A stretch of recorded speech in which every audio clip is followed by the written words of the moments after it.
Good morning everyone. आप लोगों का बहुत बहुत स्वागत है ट्रिपल ए ब्राइट एकेडमी के ऑनलाइन प्लेटफॉर्म पर। और आज हम लोग डिस्कस करने वाले हैं 2 पेपर्स। और पहला पेपर है लेबर इंस्पेक्टर। ठीक है, लेबर इंस्पेक्टर में आईसीटी के 8 क्वेश्चन आए थे टोटल।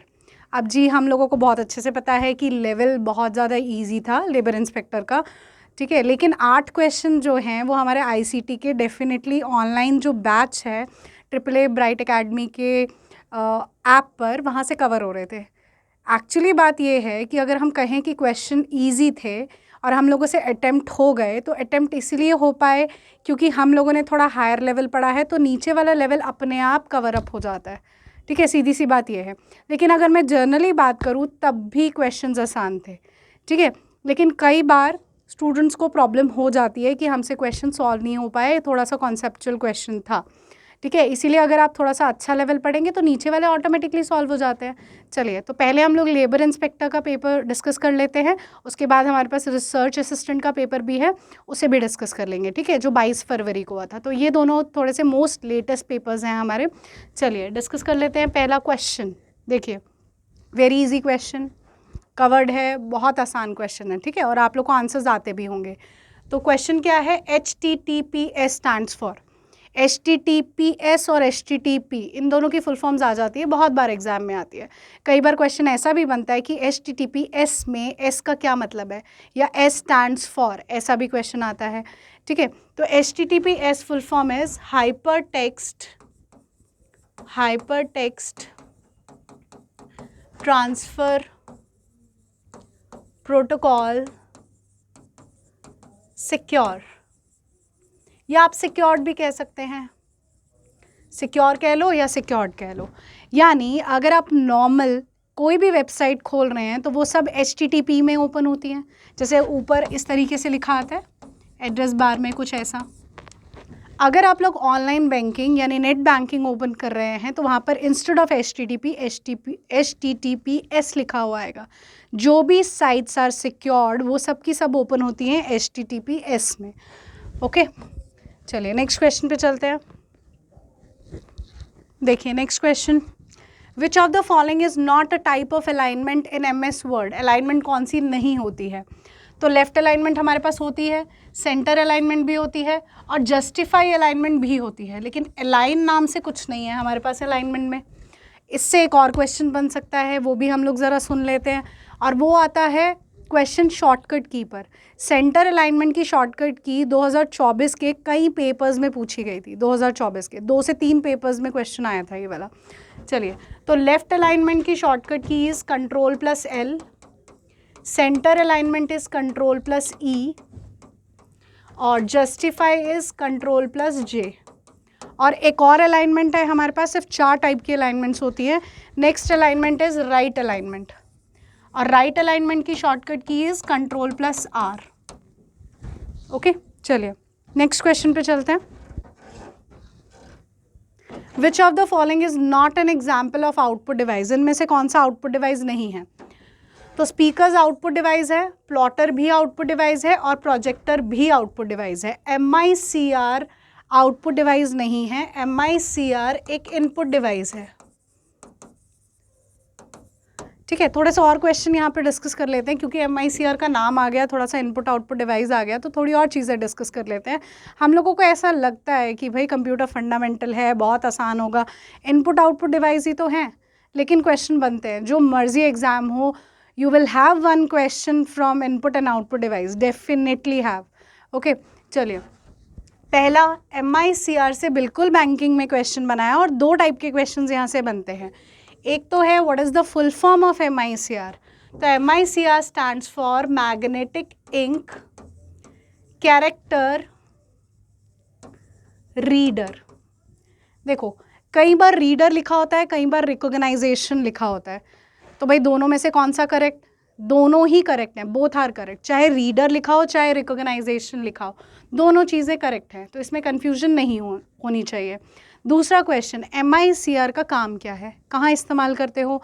तो MICR नाम का एक इनपुट डिवाइस है जो बैंक में इस्तेमाल किया जाता है टू रीड चेक्स। आपका चेक है, चेक के नीचे की साइड में कुछ नंबर्स लिखे होते हैं, और वो मैग्नेटिक इंक से लिखे होते हैं। और उसे पढ़ने के लिए हम एक इनपुट डिवाइस का इस्तेमाल करते हैं and that input device is MICR। तो MICR से ये आपका सेकंड क्वेश्चन है कि कौन सा इनपुट डिवाइस है जो बैंक में इस्तेमाल किया जाता है to read checks, that is MICR। Next, projector, we all know what is projector. Next is plotter. Plotter कहाँ इस्तेमाल करते हैं हम लोग?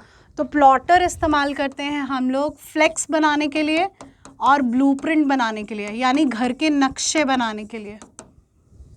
फ्लेक्स यानी आपके पोस्टर्स हो गए, जो आपने बड़ी सी मशीन देखी होगी जिससे पोस्टर्स बनाए जाते हैं, दैट इज़ प्लॉटर।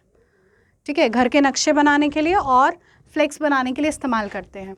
और जो प्लॉटर्स है वो आपको बेस्ट क्वालिटी के ग्राफिक देता है एज़ कम्पेयर टू प्रिंटर, क्योंकि प्रिंटर से अगर प्रिंट आउट निकाल रहे हो तो कुछ ना कुछ या तो ब्लर हो जाएगा या लाइट हो गया, थोड़ी सी प्रॉब्लम आ सकती है। लेकिन अब घर के नक्शे बनाए जा रहे हैं यानी ब्लूप्रिंट है, उसमें बहुत बारीक बारीक सी लाइन है और छोटी छोटी सी लाइन है।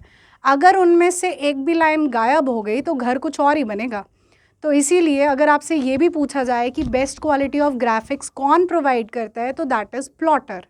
Okay, next speaker. Speaker we all know that is output device. ठीक है, नेक्स्ट क्वेश्चन पे चलते हैं।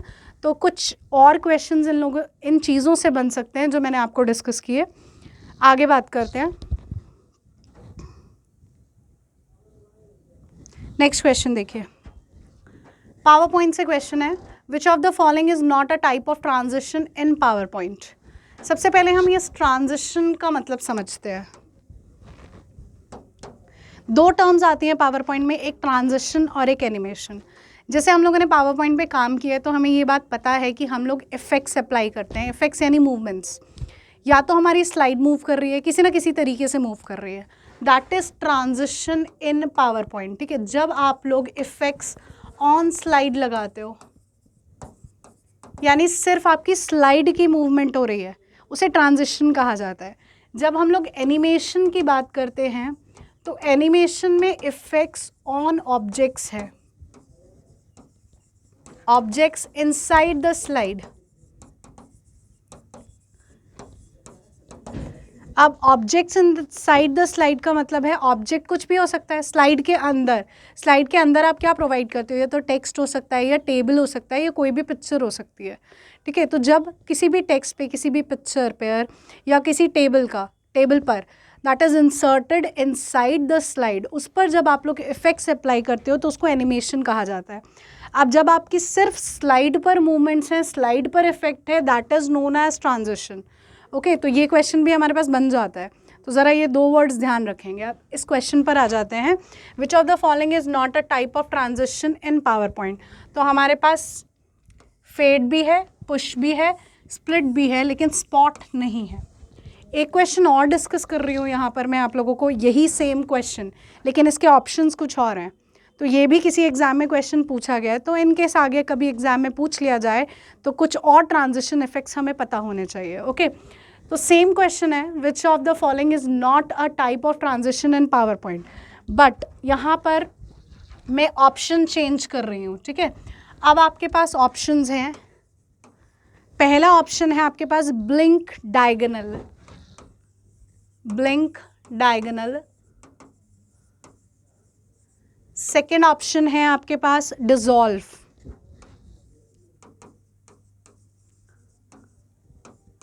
नेक्स्ट ऑप्शन है आपके पास fade through black.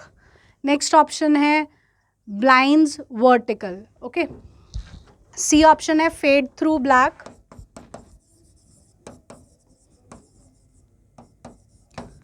Fade through black, और डी ऑप्शन के अंदर है ब्लिंक्स वर्टिकल। अब ऑप्शंस चेंज कर दिए हैं मैंने। अब इनमें से कौन सा ट्रांजिशन इफेक्ट नहीं है, तो भाई ब्लिंक डायगोनल नहीं है। ठीक है, ब्लिंक डायगोनल नहीं है, बाकी सब आपके ट्रांजिशन है। ओके, तो वन मोर क्वेश्चन इसी टाइप का। चलिए आगे चलते हैं। Next, which of the following is not a type of network device. अब नेटवर्क डिवाइस, नेटवर्किंग का क्वेश्चन, नेटवर्क डिवाइस से भी क्वेश्चंस बनते हैं। ठीक है, नेटवर्क डिवाइस में कौन कौन से डिवाइसेस आते हैं, तो हब आता है, स्विच आता है, रिपीटर आता है, राउटर होता है, मॉडेम होता है, इसके बाद ब्रिज होता है और गेटवे होता है।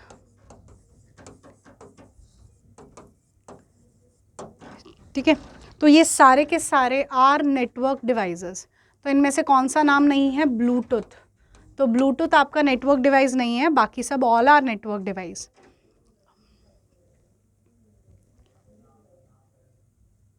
नेक्स्ट वेरी इजी क्वेश्चन, आप लोग को आंसर पता होगा इसका। ठीक है, काफ़ी आसान क्वेश्चन पूछ लिया गया है। Question is to copy a cell. Copy की शॉर्टकट की क्या होती है? Ctrl+C होती है। इसमें तो डिस्कशन का मतलब ही नहीं है। Next question, what is the use of A firewall in a network? ठीक है, सेम क्वेश्चन, फायरवॉल का काम क्या है? ठीक है, अगर आप लोग कंटेंट की तरफ जाते हो, जो ऐप पर ICT की वीडियोस हैं उस तरफ पर जाते हो, तो इस तरीके की सेम चीज़ें हम लोगों ने डिस्कस की हैं। जैसे अगर मैं फायरवॉल पर बात कर रही हूँ ना, तो फायरवॉल का जस्ट 1 लाइन मैंने नोट डाउन करवाई है जस्ट फॉर द डेफिनेशन, कि फायरवॉल का क्या काम है। एक्सप्लेनेशन मैं बाद में दे दूँगी।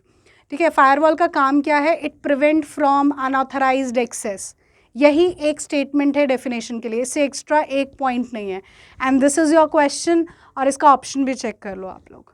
ओके, देखिए फायरवॉल ये रहा, और this is your correct answer, to block unauthorize access to a network.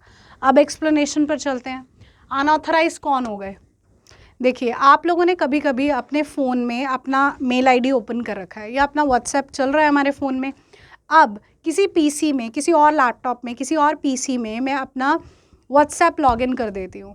ठीक है, या मैं अपना मेल चला देती हूँ, बाई चांस है वो मैं ही हूँ, लेकिन मेरे रजिस्टर्ड नंबर पर एक मैसेज आएगा कि भाई इस टाइम पर आपका व्हाट्सएप या आपका ईमेल लॉगिन हुआ है कहीं पर। अगर आप ही हो तो इट्स ओके, नहीं हो तो रिपोर्ट करो। क्यों? This is because of firewall. Internal firewalls होते हैं PC में। अब उन्हें ये लग रहा है, फायरवॉल को ये लग रहा है कि जो अनऑथराइज पर्सनस हैं, यानी जिनको आपने अपनी लॉगिन ID एंड पासवर्ड नहीं दे रखी है, they are trying to access your WhatsApp and your email. They are unauthorized, यानी थर्ड पार्टी, जिनको हमने लॉगिन ID और पासवर्ड नहीं दे रखी है। ओके, तो फायरवॉल का क्या काम है? It prevent from unauthorized access. चलिए नेक्स्ट क्वेश्चन पे चलते हैं।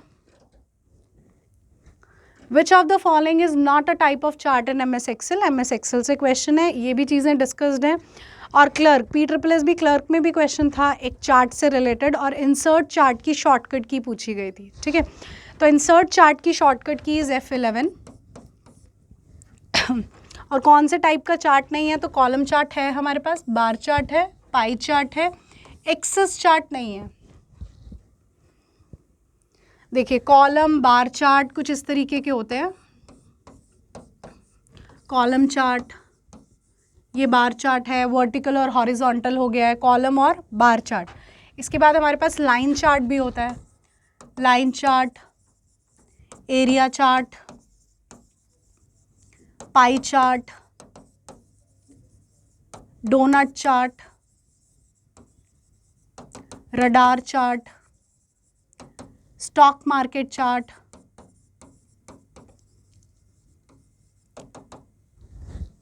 जिसको हम कैंडल चार्ट भी कहते हैं, स्टॉक मार्केट वाला। ठीक है, XY चार्ट, जिसको हम स्कैटर चार्ट कहते हैं। तो ये सब हमारे पास टाइप्स ऑफ चार्ट्स आते हैं एक्सेल के अंदर।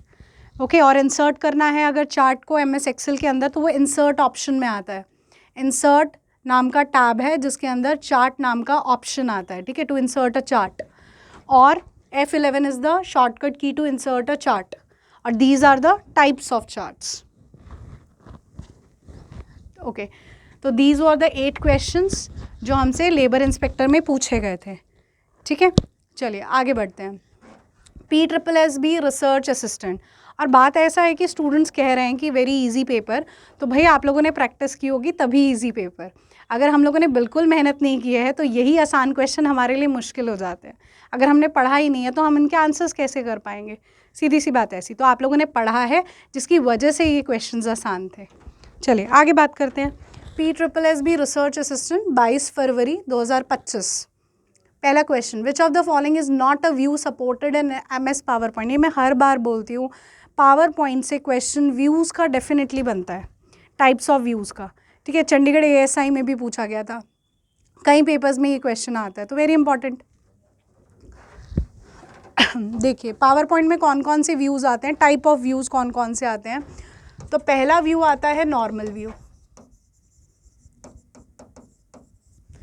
इसके बाद आता है note page view,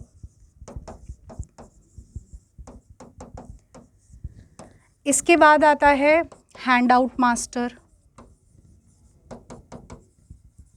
slide master,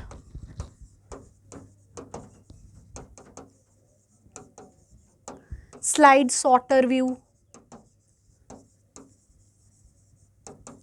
slide show view, reading view,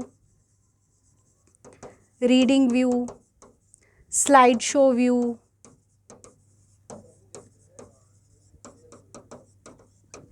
तो these are types of views in MS PowerPoint.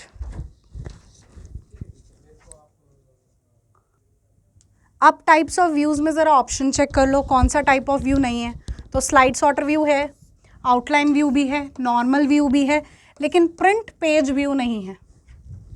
ठीक है, प्रिंट पेज तो नहीं, पेज लेआउट व्यू जो है MS वर्ड में है, लेकिन पावर पॉइंट में नहीं है। ठीक है, प्रिंट लेआउट या पेज लेआउट व्यू कहा जाता है, वो MS वर्ड का बाय डिफ़ॉल्ट व्यू है। अब नॉर्मल व्यू कैसा दिखता है, तो नॉर्मल व्यू में आपको ऐसा दिखेगा, जैसे आप पावर पॉइंट ओपन करते हो तो एक स्लाइड यहाँ बनी होती है और ऐसा दिखता है, दिस इज़ नॉर्मल व्यू। तो बाय डिफ़ॉल्ट जो ओपन होता है वो नॉर्मल व्यू में ओपन किया जाता है। अब नोट पेज व्यू में क्या होता है, नोट पेज व्यू में ये दिखाया जाता है कि आपके नोट्स कैसे अपेयर होंगे। ठीक है, नोट्स यानी एक आपकी स्लाइड दिखाई जाएगी और उसके नीचे एक बॉक्स होगा, इस बॉक्स में आप नोट्स प्रिपेयर करते हो रिलेटेड टू दैट स्लाइड। जैसे suppose I am a presenter, तो मेरे पास एक लैपटॉप होगा जिसमें मेरी स्लाइड्स यानी प्रेजेंटेशन होंगी और आप लोगों को मैं वो स्लाइड्स के थ्रू प्रेजेंट कर रही हूँ। ठीक है, तो मैं प्रेजेंटर हूँ। अब ये वाला व्यू सिर्फ मुझे दिखेगा, आप लोगों को सिर्फ ये स्लाइड दिखेगी, क्योंकि आप लोगों को समझाने के लिए इस स्लाइड से रिलेटेड कोई नोट्स होंगे जो मैंने यहाँ राइट डाउन किए होंगे।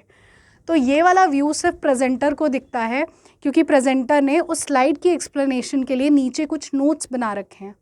ठीक है, तो आप लोगों को जो दिखेगा वो सिर्फ दिस स्लाइड दिखेगी, नॉट दिस नोट्स। कुछ ऐसा दिखता है note page view. Handout master आपको ये बताता है is your slide is suitable to be printed और नॉट, कि आपकी स्लाइड सूटेबल है प्रिंटिंग के लिए या नहीं है। Next slide master, slide master का क्वेश्चन आया हुआ है। ठीक है, स्लाइड मास्टर क्या है कि आपके पास 10 स्लाइड्स हैं, 10 की 10 स्लाइड पर मैं एक जैसा चेंज चाहती हूँ। फॉर एन एग्जाम्पल कि जैसे यहाँ पर AAA ब्राइट अकेडमी लिखा हुआ है और मेरे पास यहाँ पर 20 स्लाइड्स हैं। ठीक है, और AAA ब्राइट अकेडमी का सपोज़ यहाँ पर एक लोगो लगा हुआ है। ठीक है, अब अगर उस लोगो को या ये जो लिखा हुआ है ऊपर हेडर, इसको मैं हर एक स्लाइड पर सेम पोजीशन पर चाहती हूँ, क्योंकि लोगो अगर मुझे हर स्लाइड पर लगाना है तो मैं अगर एक एक करके उसको लगाऊंगी तो वो थोड़ा इधर उधर हो सकता है या ऊपर नीचे हो सकता है, एग्जैक्ट पोजीशन पर नहीं आएगा। तो मैं चाहती हूँ कि सभी स्लाइड्स पर वो बिल्कुल एग्जैक्टली सेम पोजीशन पर आए। तो हम स्लाइड मास्टर का इस्तेमाल करते हैं जब आपको सभी स्लाइड्स पर एक जैसा बदलाव चाहिए, यानी यूनिवर्सल चेंज चाहिए, then we use slide master. Okay, next question, next type, slide sorter view. Slide sorter view क्या करता है, सभी स्लाइड्स को एक पेज पर हॉरिजॉन्टल मैनर में दिखाता है। बाय डिफ़ॉल्ट स्लाइड्स कैसे दिखती हैं, लाइक दिस, वर्टिकली दिखती है ना आपकी सारी स्लाइड्स, कुछ ऐसे। लेकिन स्लाइड सॉर्टर व्यू क्या करेगा, एक ही पेज पर आपको सारी स्लाइड्स हॉरिजॉन्टल सीक्वेंस में दिखाएगा। नेक्स्ट रीडिंग व्यू में क्या होगा, फुल पेज पर, फुल स्क्रीन पर आपका power point presentation slide open हो जाएगी। स्लाइड शो व्यू में स्लाइड शो चलेगा, उसकी शॉर्टकट की F5 है स्लाइड शो की। नेक्स्ट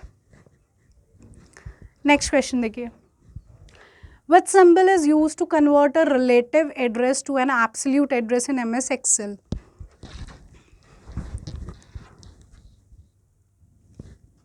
तो पहले इसके लिए थोड़े से कॉन्सेप्ट हम समझ लेते हैं, उसके बाद बात करते हैं, ठीक है। क्वेश्चन की थोड़ी सी चीज़ें मैं आप लोगों को बता दूं, समझा दूं, उसके बाद बात करते हैं, ठीक है। एक ये डॉलर का साइन इस्तेमाल होता है एड्रेसिंग के लिए, ठीक है। वैसे तो अगर आप एड्रेस कर रहे हो, किसी भी सेल का एड्रेस बता रहे हो, तो हम ऐसे लिखते हैं B6। ये हमारा करेक्ट फॉर्मेट है एक्सेल के अंदर किसी भी सेल को डिनोट करना, सेल का एड्रेस लिखने का, ठीक है। अब हम ये डॉलर का साइन लिखकर मैं ऐसे अगर B6 लिख रही हूँ, दिस इज ऑल्सो एड्रेसिंग।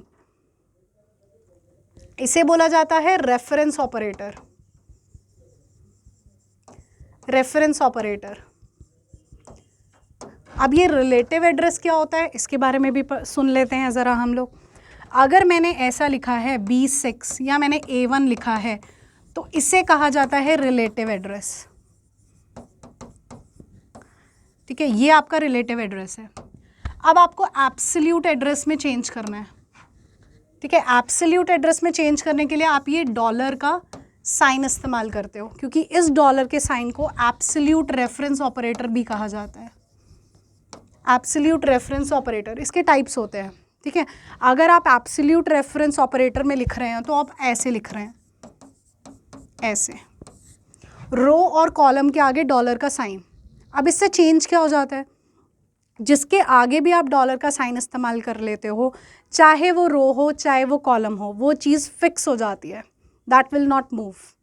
जैसे अगर आप सपोज यहाँ पर ABC लिखा है, यहाँ 1 2 3 लिखा है, आप इस सेल पर हैं, तो आपका सेल एड्रेस इज A1। जब आप ड्रैग करेंगे तो आप नीचे आएंगे, तो सेल का एड्रेस A2 A3 होगा। तो अब 1 2 3 ये मूव हुआ, A मूव नहीं हुआ। लेकिन जब इस तरफ चलोगे तो ये B1 C1 होगा। लेकिन अगर आप डॉलर का साइन लगा देते हो तो ना तो A से वो B होगा, ना 1 से वो 2 होगा, ठीक है। आपका एड्रेस फॉर्मूला के अंदर फिक्स हो गया, हमेशा वो A1 ही रहेगा। अगर आप ड्रैग भी करोगे तो सेल का एड्रेस बदलेगा नहीं। अगर मैंने $A1 लगाया तो इसके अंदर आपने सिर्फ A को फिक्स किया, ठीक है। A will not change from A to B, A to C and A to D, but this can change 1 2 3 4 5 6, ठीक है। जब आप रिलेटिव एड्रेस लिख रहे हो, that is this B6 and A1, तो इन्हें छूट है कि भाई अगर आप इधर मूव कर रहे हो, इधर मूव कर रहे हो, तो आपका address can be changed, you are not fix, no column is fix, not rows are fix. लेकिन जब आप यहाँ बात करते हो, जैसे ही डॉलर का आपने साइन लगा दिया तो row and column both are fix, ठीक है। I hope it is clear now to everyone. आ जाइए क्वेश्चन की तरफ। Which symbol is use to convert a relative address? Relative address is this to an absolute address. Absolute address is this या this, ठीक है। तो absolute address में बदलने के लिए आप कौन सा सिंबल इस्तेमाल करते हो? तो वो डॉलर का सिंबल होता है, यानी दिस। चलिए नेक्स्ट क्वेश्चन पे चलते हैं। Next question, which of the following is not a valid option of pasting copied data in MS Excel? तो answer for this question is hyperlink. This is पे स्पेशल। पे स्पेशल जब आप open करते हो तो ये चीज़ें दिखती हैं, तो इसके अंदर ट्रांसपोज भी है, फॉर्मूला भी है और एब्सोल्यूट भी है, सिर्फ हाइपरलिंक नहीं है, ठीक है। अब ट्रांसपोज नाम का ऑप्शन क्या कर रहा है? ट्रांसपोज यहाँ लिखा हुआ है, तो ट्रांसपोज क्या करता है?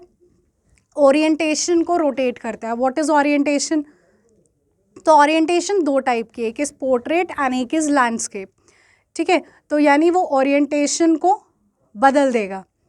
It rotates the orientation of the copied data. जो भी डेटा आपने कॉपी किया था, अगर वो पोर्ट्रेट में है तो वो लैंडस्केप में हो जाएगा। This is the work of transpose, ठीक है। तो इनमें से which option is not present? That is hyperlink. Next question, in word processing system, what is the name given to the lead line of a paragraph that accidentally becomes an isolated last line of the previous page? इस question के लिए ज़रा इसे समझते हैं। देखिए, ये आपका पैराग्राफ है, तो ये लास्ट लाइन में ये बच गया ना यहाँ पर, और यहाँ पर ये कुछ इस तरीके से आया, ठीक है। ये एक पैराग्राफ था जिसका ये जो कंपेनियन था वो इस पेज में, न्यू पेज में इस तरीके से आया। जब वो बिल्कुल लास्ट में आएगा, लास्ट लाइन में आएगा ऑफ पैराग्राफ, तब हम उसे क्या कहेंगे? देखिए, the last line of a paragraph that appears at the top of the page or column, ठीक है। और यहाँ पे the first line of a paragraph that appears at the bottom of the page or column, this is widow and this is orphan. चलिए question पर आ जाते हैं। In word processing system what is the name given to the lead line of a paragraph that accidentally becomes an isolated last line of the previous page? That is widow, ठीक है। और अगर बिल्कुल top पे आ रहा है तब उसे क्या कहना था? orphan। Next question, what the permanently fetched program in ROM that automatically begins executing the computer's instruction is called? That is known as BIOS. थोड़ा सा इन पर बात कर लेते हैं। Answer for this question is BIOS. BIOS का full form is basic input output system.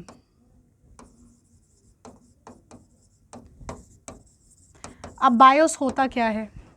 देखिए, आपने अपने पीसी के साथ नया नया प्रिंटर अटैच किया है और अब आपने प्रिंटिंग की कमांड दे दी है। नया प्रिंटर अटैच किया गया पीसी के साथ, तो आपने प्रिंटिंग की कमांड दे दी। क्या वो प्रिंट आउट निकालेगा या किसी चीज़ की डिमांड करेगा? तो भाई डेफिनेटली वो डिमांड करेगा। क्यों डिमांड करेगा? उसे थोड़ी पता है कि प्रिंटर नाम की चीज़ आपने अटैच की है। प्रिंटर के कुछ सॉफ्टवेयर हैं जो रोम के अंदर इंस्टॉल होते हैं, जिसकी वजह से पता चलता है हाँ भाई प्रिंटर नाम की चीज़ अटैच्ड है, अब मैं प्रिंट आउट निकाल सकता हूँ, ठीक है। उसको ऑटोमेटिकली नहीं पता चल रहा होता कि प्रिंटर अटैच हो गया। जब भी आप कोई भी नया हार्डवेयर बाहर से कनेक्ट करते हो तो हमारे पास मैसेज आता है।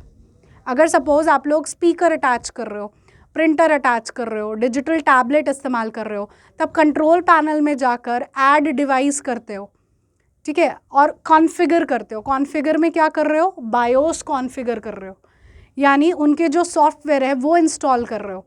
उनके सॉफ्टवेयर के ज़रिए पता लगता है कंप्यूटर को भाई कौन सा हार्डवेयर आपने अटैच किया। ऑटोमेटिकली तो समझ में नहीं आएगा, क्योंकि computer will not understand our language. मैंने कंप्यूटर को कह दिया हाँ भाई प्रिंटर अटैच है, प्रिंट आउट निकाल देना, नहीं समझ में आया उसको तब समझ में आएगा जब आप सॉफ्टवेयर इंस्टॉल करके दोगे थ्रू प्रोग्राम। इंस्ट्रक्शन हम कंप्यूटर को प्रोग्राम के ज़रिए देते हैं, तो वो software is BIOS. Next CMOS. CMOS का full form is complementary metal oxide semiconductor. अब ये करता क्या है सीमॉस? ये भाई मैनेज करता है किसको? मैनेज डेट एंड टाइम को। अब आपका पीसी ऑफ हो गया। जैसे अब हमारे पास घड़ियों में सेल आते हैं ना, गोल वाले छोटे वाले, वैसे ये चिप है। अब आपका पीसी ऑफ हो गया, तो क्या सीमॉस चिप ऑफ होगा या चलता रहेगा? पीसी के ऑफ होने पर क्या सीमॉस चिप ऑफ होता है या नहीं होता है? तो भाई नहीं होता है, क्योंकि जब हम पीसी को ऑन करते हैं तब डेट हमेशा अपडेटेड मिलती है, डेट एंड टाइम। जब हमने पीसी ऑफ किया तब वहीं पे थोड़ी रुक गई हमारी डेट और टाइम, वो हमेशा अपडेटेड मिलती है। चाहे 6 महीने बाद चला लो पीसी तब भी मिलती है। तो ये काम सीमॉस का है कि आपका डेट और टाइम को मैनेज करे। नेक्स्ट रोम। रोम तो हमें पता ही है, full form is read only memory, और ये एक परमानेंट मेमोरी है और नॉन वॉलेटाइल मेमोरी है। इसके अंदर सिस्टम की फाइल्स होती हैं। Next POST. POST stands for power on self test. जैसे ही हमारा पीसी ऑन होता है सबसे पहला काम क्या होता है? सबसे पहला काम इज पोस्ट, क्योंकि पीसी इलेक्ट्रिसिटी से चलता है, वो भी तो चेक कर रहे हैं प्रॉपर आ रही है या नहीं, पीसी ऑन हो सकता है, आगे काम कर सकता है या नहीं। पीसी को ऑन होने में थोड़ा सा समय लगता है, ठीक है। पीसी को ऑन होने में थोड़ा सा समय क्यों लगता है? क्योंकि उसका पूरा एक प्रोसेस है, पूरा एक फंक्शन है, बूटिंग का प्रोसेस है। तो सबसे पहले क्या होता है, आप सीपीयू ऑन करते हो। सीपीयू ऑन करने के बाद सीपीयू ऑन करने के बाद पोस्ट का काम आता है, यानी इलेक्ट्रिसिटी चेक करनी है। उसके बाद बायोस का काम आता है, यानी कंप्यूटर को पता होना चाहिए कौन से इनपुट डिवाइस और कौन से आउटपुट डिवाइस आर कनेक्टेड। उसके बाद सीमॉस का काम आता है, और उसके बाद system is loaded into RAM, और फिर आपका पीसी ऑन होता है। इसीलिए पीसी ऑन होने में थोड़ा सा टाइम लगता है। चलिए next question. Which of these can be created using MS PowerPoint? इनमें से आप क्या बना सकते हैं पावर पॉइंट का इस्तेमाल करके? भाई हैंड प्रेजेंटेशंस बना सकते हैं, हैंडआउट्स बना सकते हैं, उसके बाद स्पीकर नोट्स भी बना सकते हैं। तो यानी all of these is your answer. चलिए नेक्स्ट क्वेश्चन पे बात करते हैं। Name the term associated with the comparison of processing speeds of different computer. ठीक है, तो answer is MIPS, processing speed of computer पूछा गया। तो answer is MIPS, full form is million instructions per second. एक और क्वेश्चन बन जाता है यहाँ पर, उसके बारे में भी बात कर लेते हैं कि सिस्टम क्लॉक स्पीड ऑफ, अगर आपसे पूछ लिया जाए system clock speed of processor या माइक्रो प्रोसेसर या CPU, कुछ भी पूछ लिया जाए तो आंसर क्या होगा? Answer is gigahertz. लेकिन आजकल हम नाप रहे हैं इसमें, वैसे हम लोग हर्ट्ज में भी मेजर कर सकते हैं और मेगाहर्ट्ज में भी, तो यूनिट ये सभी हैं। ओके, सिस्टम क्लॉक स्पीड कह लो या सिर्फ क्लॉक स्पीड ऑफ कंप्यूटर या प्रोसेसर या माइक्रो प्रोसेसर किस में मेजर की जाती है? That is gigahertz, hertz and microhertz. Next, यहाँ पर क्या था? Processing speed of different computer पूछा गया था।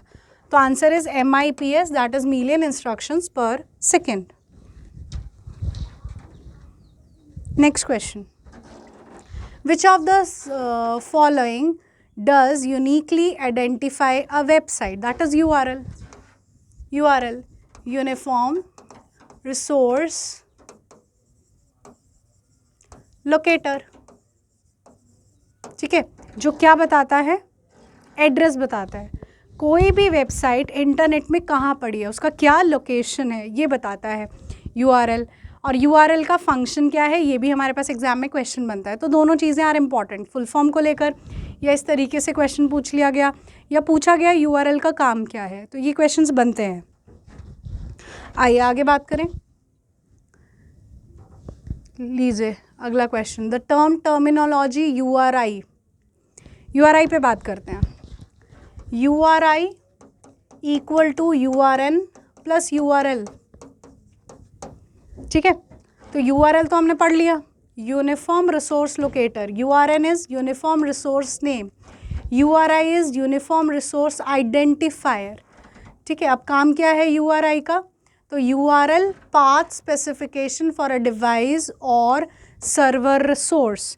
ठीक है, पाथ ही तो बताता है ना, तो चाहे URI पूछें चाहे URL पूछें, कन्फ्यूजन बिल्कुल क्रिएट नहीं करनी है। ठीक है, किसी एक स्टेट एग्ज़ाम में URI का काम भी पूछा गया था, क्योंकि हम सब ने URL सुना होता है, URI नहीं पता होता है। ठीक है, ये भी स्टिल ये वाली सेम चीज़ आई हैव रिटन और मैंने ये पढ़ाया है। ठीक है, कि URI URN एंड URL से बना हुआ है।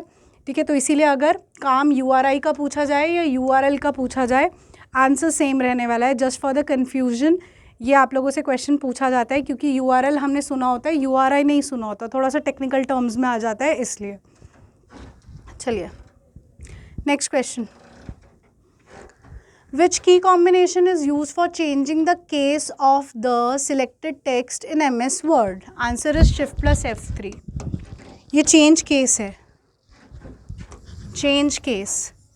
शॉर्टकट की का तो आ गया क्वेश्चन। ठीक है, ये MS Word में भी डिस्कस किया गया है। ठीक है, शॉर्टकट की तो आ गया। अब चेंज केस में कौन कौन से टाइप के केसेस आते हैं? तो इसमें आता है लोअर केस। लोअर केस भी ऑल नो, जब सब कुछ छोटे अक्षरों में लिखा हुआ है। अपर केस यानी सब बड़े अक्षरों में लिखा हुआ है। इसके बाद सेंटेंस केस। अब सेंटेंस में केस में हम कैसे लिखते हैं? सेंटेंस में पहला अक्षर बड़ा होता है, बाकी सब छोटे, किसी भी सेंटेंस के। जैसे द माई नेम इज़ लिखना है तो M कैपिटल होगा उस सेंटेंस का पहला वर्ड। ठीक है, तो द लिख रहे हो तो T बड़ा होगा, कुछ ऐसे। नेक्स्ट आता है सेंटेंस के केस के बाद toggle case. Toggle case sentence case का उल्टा है। जैसे यहाँ पे पहला अक्षर बड़ा होता है, बाकी छोटे, यहाँ पे पहला अक्षर छोटा होता है और बाकी बड़े होते हैं। ठीक है। इसके बाद कैपिटलाइज्ड, कैपिटलाइज के अंदर हर वर्ड का पहला पहला अक्षर बड़ा, जैसे माई नेम इज़ है तो माई नेम इज़ में एम कैपिटल, नेम में एन कैपिटल, इज़ में आई कैपिटल, ऐसे। ठीक है। तो ये काम कैसे करता है, जैसे आपने लोअर केस में सब छोटे अक्षरों में लिखा है, आपने उसको सिलेक्ट किया, शिफ्ट प्लस F3 प्रेस किया, वो सब का सब अपर केस में आ जाएगा। आपको अपर केस में नहीं चाहिए, दोबारा शिफ्ट प्लस F3 प्रेस कर दो, वो टगल केस में आ जाएगा, फिर वो सेंटेंस केस में आ जाएगा। जितनी बार आप प्रेस करते रहेंगे शिफ्ट प्लस F3, और ये टाइप्स ऑफ केसेस उसके अंदर आते हैं। ओके,